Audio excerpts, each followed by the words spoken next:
ভাইরা আমার, আল্লাহর কসম করে বলি, একটা সময় আসবে মন খুলে নামাজ পড়তে চাইবেন। বিশ্বাস করেন ভাই, লিখে রাখেন ডায়েরিতে।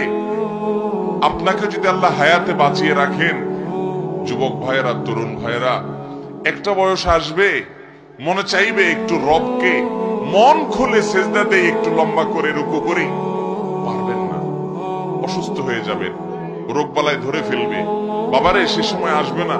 বৃদ্ধ মুরব্বীদেরকে, চাচাদেরকে জিজ্ঞাসা করেন, চাইলেও ওযু ধরে রাখতে পারে না, নামাজ পড়তে পারে না, চাইলেও পারে না। একটা সময় আসবে চাইবেন, পারবেন না। নামাজটাকে সুন্দর করেন, সময় মতো পড়েন, অনেক রাকাত নামাজ পড়বেন, নফল নামাজ পড়বেন। এটার চেয়ে উত্তম হলো ফরজটা পড়লেন, মূল সুন্নত গুলাই পড়লেন, কিন্তু ধীরস্থিরতার সাথে পড়লেন। 10 রাকাত তাড়াহুড়া করে পড়ার চাইতে 2 রাকাত আস্তে আস্তে পড়া অনেক বেশি